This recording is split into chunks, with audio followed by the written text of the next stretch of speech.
all across America and around the world. This is Veterans Radio. This is Veterans Radio. Good day. I'm Jim Fausone. I'm the officer of the deck today here on Veterans Radio, and thanks for joining us. We've got some interesting stories for you. We always want to remind you you can find more about Veterans Radio at its Facebook site or at the web, veteransradio.org, where we're on the web 24/7. You can find a lot of our podcasts there as well. We post new ones every Tuesday, so you can get a new story, a new interview, something you didn't know before by going to veteransradio.org. And before we get started, we want to thank our sponsors. First up, we want to thank Legal Help for Veterans. Legal Help for Veterans fights for veterans' disability rights all across the nation. You can reach them at 800-693-4800 or on the web at legalhelpforveterans.com. We just want to remind you that Veterans Radio podcasts are available on all your favorite streaming platforms, including RSS.com, Apple Podcasts, Spotify, YouTube Podcasts, iHeartRadio, and Rees Across America Radio. So wherever you are, you can find us, whether it's on your mobile phone or your computer or your laptop, your tablet. But listen in to Veterans Radio Podcasts. We post something new every week, and you're going to find it informative. We want to welcome to Veterans Radio today Jeremy Stalnecker.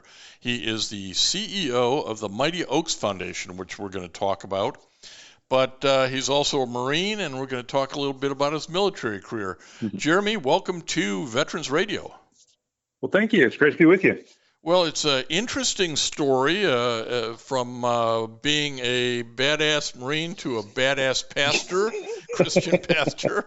So we got to talk the whole transition. You are out in California, and I've read that, when you were a kid, you wanted to join the Marines. Tell us why. Tell us about your Marine career. Yeah, so I was raised in a pastor's home, and my dad and mom were great.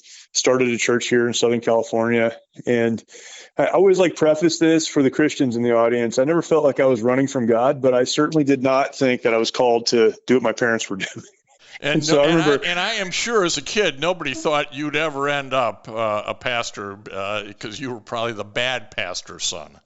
Yeah, I was, I tried to not get in trouble. I won't say I didn't do anything wrong, but I was pretty savvy. And so I didn't get in trouble a lot.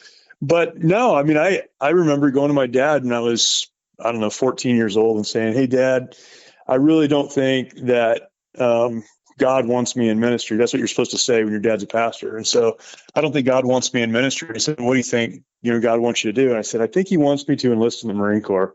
He's like, "There's no way God wants you to enlist in the Marine Corps. That's not God you're listening to." And so we talked, and he's like, "Look, if that's really what you want to do, we'll help you get there. And but we want you to go to college first." And was there a military history in the family? Going back, my grandfather enlisted in the Army when he was 17 and fought in Europe in World War II. But it wasn't something that he even really talked about. It was just kind of something he had done. So no, not really a military history. I will say my dad is and was very patriotic, really believed in American ideals and, what America stands for around the world. And so even though he hadn't served, he was very much about service. Well, we have often heard people say, and I've certainly said this, that if you enjoy certain freedoms, like freedom of religion, right, thank a veteran. Sure. So Dad says college first, which you do on the way to the officer training for the Marine Corps? Yeah. So I had to go to college, and, my parents picked the college. It was a very conservative Christian college. And so, people say, "How do you pick your major?" Well, I picked mine by opening the catalog and trying to find the easiest possible course that I could study for 4 years. So I saw that they had a criminal justice program. Like, cops, man, I like cops. That sounds pretty fun. So let's do that. So yeah, I got through a criminal justice program, but in the process, learned about commissioning sources, and the Marine Corps had a great commissioning program that I could go through while I was in college, and I did. And so I was commissioned as a second lieutenant coming out of college.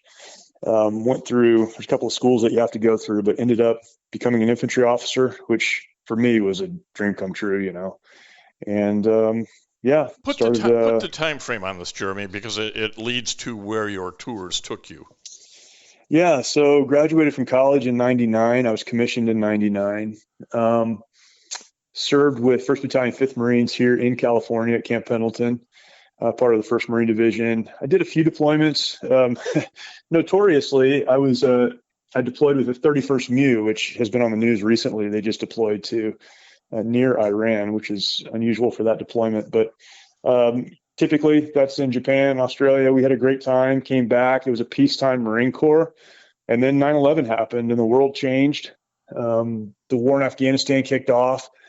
And then eventually, our battalion, along with the 1st Marine Division, was sent to Kuwait in January of 2003.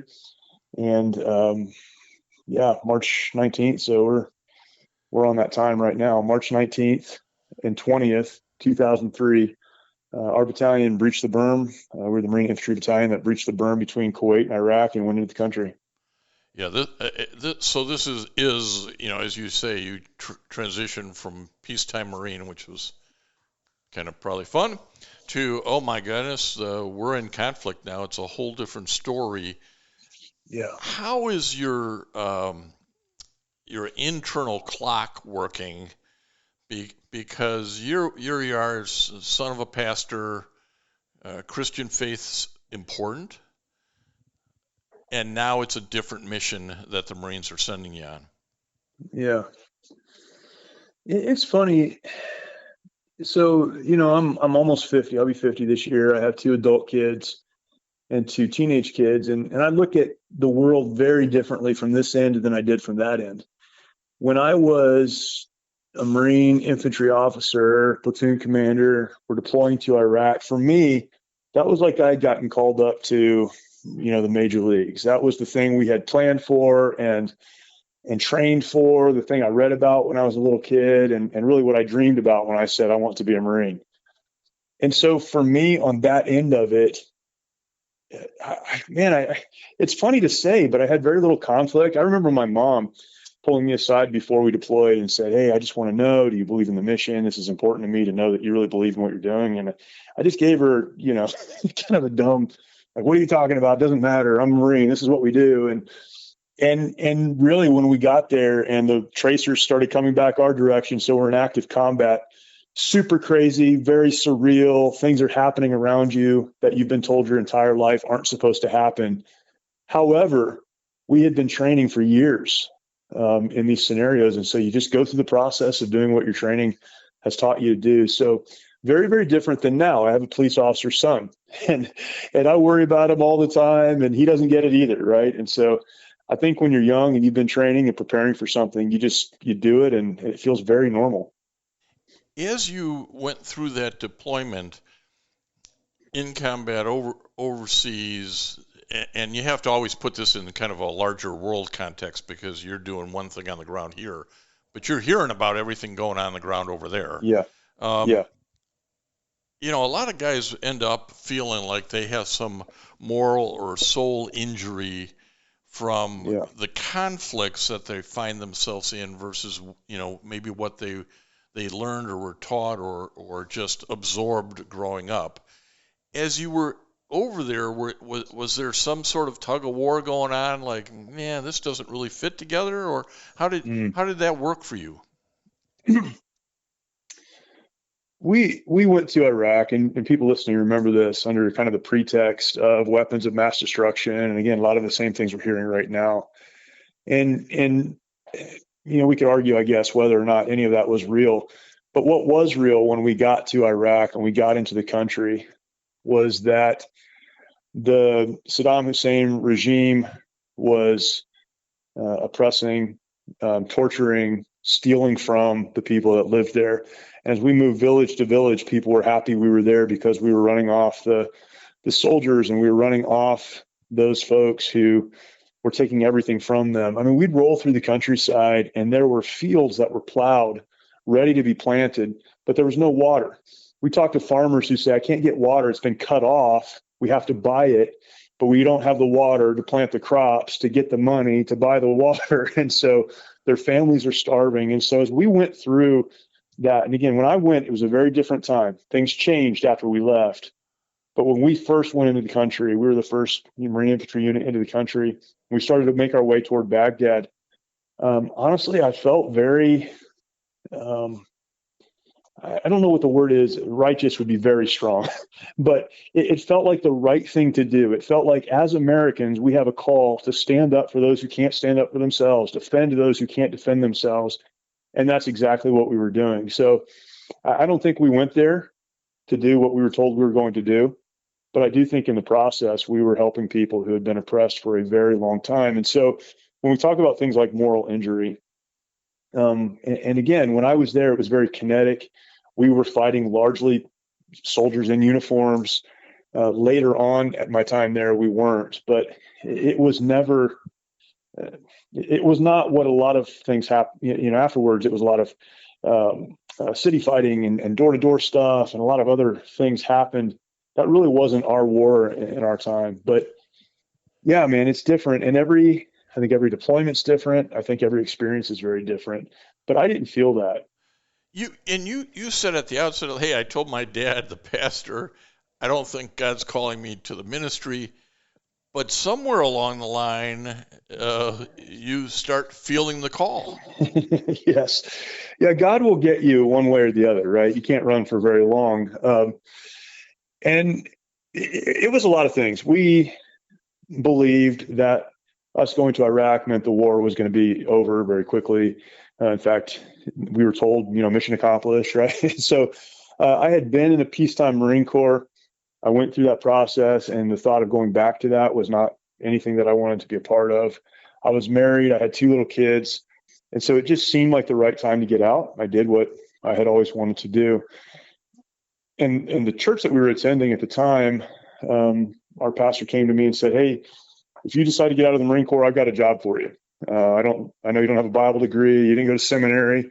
I won't have you teach and do that kind of stuff, but I need a leader, and we need someone who can help oversee some of these projects. And so it seemed like a very safe, very soft place to land after the Marine Corps. It turns out that wasn't the case, but that is what it felt like at the time. It was really a step on a slide that slid you down, if you will, to be fully immersed in Christian leadership and focus. So you go from sort of just a staff member to an assistant pastor, ultimately becoming a senior pastor in a Bay Area Baptist church. Yeah. And along the way, you are counseling folks. Is it primarily focused on veterans and first responders at that point in your life, or is it really a broader, I guess I'll call it civilian ministry? Yeah. So the church that we went to work for when I was, an assistant pastor, an associate, we were there for 5 years. It was a church that we had attended, I think, 4 miles from the gates of Camp Pendleton. So a lot of military couples, a strong military culture. And because I was the military guy on staff, I was given the role of, hey, you need to counsel these young couples who are having a hard time in their marriage. I didn't have any training in counseling or experience. And, oh, by the way, my marriage was falling apart. But I started working to figure it out and try to help as many people as I could. But the transition about killed us. And so in that process, and I could talk all day about that, but in the process of kind of healing and restoration and getting back on my feet, I put as much distance between myself and the military as I possibly could. And so I ended up pastoring a church actually in the San Francisco area, not a strong military presence, and just kind of tried to forget that I had been in the Marine Corps, putting as much distance from that kind of pain and transition and hurt and loss and confusion as I possibly could. That's not an unusual story, right? I mean, no. I've talked to so many veterans here on Veterans Radio, and we're talking to Jeremy Stalnecker, who's the CEO of Mighty Oaks Foundation, which I promised listeners we'll get to. But you talk to guys in those first 3, 4, 5 up. I say to a lot of folks, it takes about 6 years to work through it all. That's what you were doing, right? You were kind of working through. I took off the uniform. I got all this stuff up in the attic that I'm not sure how to deal with. Yeah. And you referenced, hey, I'm having a tough family life because of this, my marriage. I mean, that's kind of typical stuff, isn't it? It's very typical. The transition is something, 2003, no one was talking about, but that, man, it damages more lives and families and marriages than just about anything else. A lot of what we see on the other side of that, we could look at addictions and all the things we talk about. Those are kind of the consequence of that transition where you feel lost. I knew my job. I understood where I fell in the hierarchy. It all made sense. I was around other people doing the same thing. And now, literally from one day to the next, it's all gone. I was literally leading Marines in combat. We were in Baghdad. I'm leading Marines in combat. About a month later, 30 days later, I'm completely out of the Marine Corps, working on a church staff, doing a job I had never done before with people that didn't understand me and I didn't understand them. And it did not take long before I became so frustrated and angry that the bottom fell out. And so, yeah, it was a long process of figuring out who I am outside of the military, what it means to be a husband and a father, all of those things I had never really learned. So very common story. And thankfully for me, I had the right people in my life. I had a strong father. I had other men in my life that were not afraid to kind of get in my face and, course correct. I had a wife that loved me and was willing to deal with the craziness that I was dragging her through. And a lot of people just don't have that. And so you're right. It takes years often to recover and course correct and begin moving forward. Yeah, and get back to where there's some semblance of, I really, now I'm going the right direction. And part of that story is important because too many guys give up in those first, I'll call it 6 years. Yeah. Whether they turn to addiction, they turn to suicide, 100%. They turn to just, I'm gonna blow up every family relationship I have and I'm not putting them back together. You kind of have to get through to folks.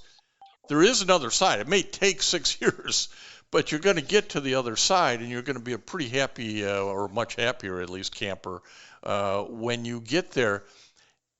And if we look at your timetable, you moved to San Francisco, you pastored a church there, and somewhere along the line, tell us about the transition to involvement with Mighty Oaks Foundation. Yeah, so about 10 years after I left the Marine Corps, and I had not stayed in contact with anyone, I had a Marine that I served with reach out to me, and he said, hey, I met this guy. He's starting this organization, and he's a Christian, you're a Christian. He's starting this thing for veterans, and he asked me to get some of the guys that we served with together and try to figure this thing out. And so he said, we've got 10 guys going up to Colorado. Would you come and be a part of that? And I said, sure. Again, hadn't talked to any of them, hadn't spent time with any of them. One of the kind of lies that we tell ourselves in that process of transition is I'm the only one who's felt this way. I'm the only one who's struggled like this or had these thoughts or, done these things. And I believe that. I believe there's something wrong with me. I was broken. And then 10 years later, I'm sitting around a fire with those guys that I had served with, and I start to hear stories about suicide, hear stories about broken homes and broken families. And it was like that was the moment the light came on for me. And I realized my service to these guys did not end when I put the uniform in the closet. I had people in my life who could help me get back up. They didn't have that. And so I need to continue to serve and continue to do whatever I can to help them. And, thankfully that's when I was able to get involved with Mighty Oaks. Mighty Oaks was just getting started and came along and that was 2012. We've been doing it ever since. And it's important for folks to realize we're talking to, Jeremy Stalnecker here, who's, you already heard, college grad, Marine officer, Christian, pastor, and he's having these problems. Yes. Well, how is the regular enlisted guy who maybe didn't have the advantage of a strong dad or a college education or a wife and 4 kids, Yep. you really do have to reach out to the community and get help, don't you? You absolutely have to have the right people in your life. Isolation will destroy you. And even though I had those people in my life and they got me back on my feet and I moved forward, I was still isolating. I just stopped talking about it. And I learned how to do the things I was supposed to do. I've told people before, it took me a year to get back on my feet and get moving. My wife has corrected me, even publicly, and said it took us about 10 years before we got to a place where we were actually doing well. And she'll tell the story of even me preaching and her listening and getting so angry because of what I was saying, knowing I didn't really live that out, and just a long process. But yes, you have to get around the right people who can call you out, who can point you in the right direction, who can encourage you, but also who have a similar story, so that the walls of people don't know what I've been through break and you're able to move forward in an actual meaningful way with people that do get it. Well, and I think it helps to be able to see somebody who goes like, oh, he got through it. Yep. Maybe I can too. Maybe I need to ask the right questions or get the. That's right. When I get angry, do this versus that. What does Mighty Oaks Foundation do? We do exactly what you just described. We have a program, and we have locations across the country where we'll bring groups of men or groups of women. We have separate programs. We'll bring them to one of those locations, and we spend 5 days talking about trauma, talking about a lot of these issues. But the folks who are teaching, the people who are leading, everyone who's a part of our program started as a student. So they came looking for help, looking for hope, looking for direction. They found it. Maybe they were in the middle of addiction or brokenness in their homes or whatever the case, but they found purpose. They found hope. They started moving forward. We bring them through a long process of leadership training. And now they're standing up in front of a class of people just like them. To your point, people who get it. And they can say, I know where you are because I've been there. I've struggled the same way you've struggled. I've hurt the same way that you've hurt. And I found hope on the other side of that. And I don't have it all figured out, but I want to help you get there too. And so it becomes very much peer-to-peer. It's not about a doctor telling a patient what he should do or a pastor to, a parishioner. It's a guy, man or woman, looking across the room and saying, we're exactly the same. I'm just a few steps ahead. And that makes all the difference in the world. And there's a great website. It's Mighty Oaks Programs. Mighty Programs. Yeah. Programs.org. Go to mightyoaksprograms.org. It's not, and I wanted you to expand on this because this is important. It's certainly for veterans and military folks, men and women, which often we leave the women out, but as importantly, spouses. And we often leave the spouses out who are struggling with putting up with this jerk. So talk to us about these programs. Yeah, so we serve kind of the demographic is veterans, active duty service members, also first responders. We serve hundreds of folks every year in the first responder community, and then spouses. And that is something that early on we realized, it could be the husband or the wife. More often it's the wife who's holding the home together, who's lost herself in the process of him losing himself. And they're struggling with identity issues and trauma issues and the rest of it. And there's no one really to help them. And so we include them. Could be the husband, could be the wife. We include them in our regular programs and just bring them through the same process. And it's been so powerful for so many people.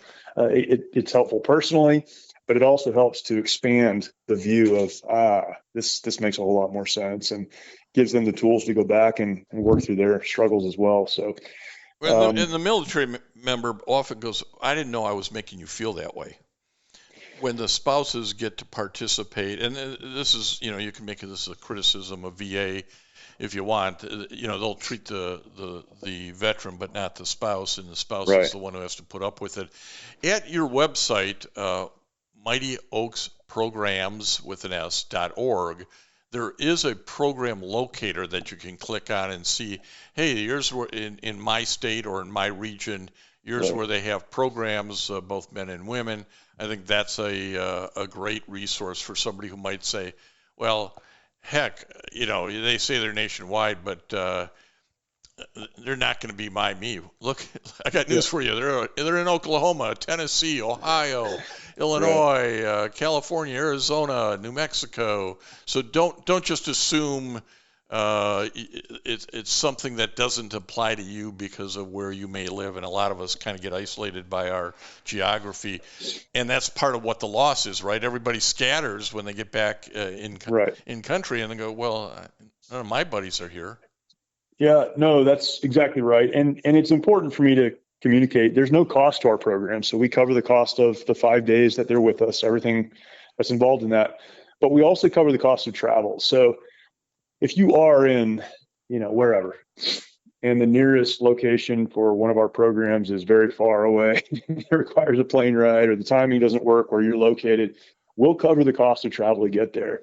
So literally there's no barrier except for time. And it's 5 days. And so we want to do everything we can to help as many as possible. So that was a decision we made early on. It's a great program. The folks who are supporting it really are doing a great job. Any particular sponsors you want to mention as we work our way out the door? Because anybody can go to the site, hit the donor portal, and join by being a donor. And it's really all about those donors who support you. It is. We're completely privately funded. That's individuals, some organizations. You can see those on our website if you'd like to see, specifically who some of those are. Not against the government funding us, but they have not up to this point. Yeah. And so it's men and women, it's individuals, it's companies stepping up and saying, we're not going to wait for someone else to provide this help. We're going to do it ourselves. And it's been very, very powerful. Well, Jeremy, I really do appreciate the time that you've given to Veterans Radio today and the work that you and the team is doing at Mighty Oaks Foundation. Keep it up. A lot of guys out there need it, and I think a lot of spouses will be appreciative of that as well. That's good. Well, thank you for the opportunity. Really appreciate it. And I want to thank everybody for listening to Veterans Radio today. I am Jim Fausone.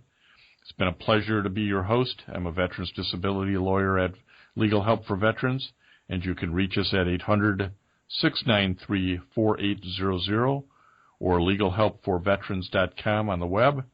You can follow Veterans Radio on Facebook and listen to its podcasts and internet radio shows by visiting us at veteransradio.org. That's veteransradio.org. We again want to thank our national sponsors, the National Veterans Business Development Council, nvbdc.org, Legal Help for Veterans, a veterans disability law firm with a national practice before the VA, can help you on your claims and your appeals. It can be reached at legalhelpforveterans.com or 1-800-693-4800. We also want to thank our local sponsors. This would include the Charles S. Kettles chapter of the Vietnam Veterans of America, that's chapter 310, VFW Graf O'Hara Post 423, the American Legion Irwin Preskin Post 46 in Ann Arbor as well, the VA Ann Arbor Healthcare System, and certainly the National Vietnam Veterans of America Association. You can be a sponsor by going to veteransradio.org, clicking on the About Us and our sponsors, and help us out. Keep this program alive for the 21 and 22 years. Keep us going for another 20. Thank you.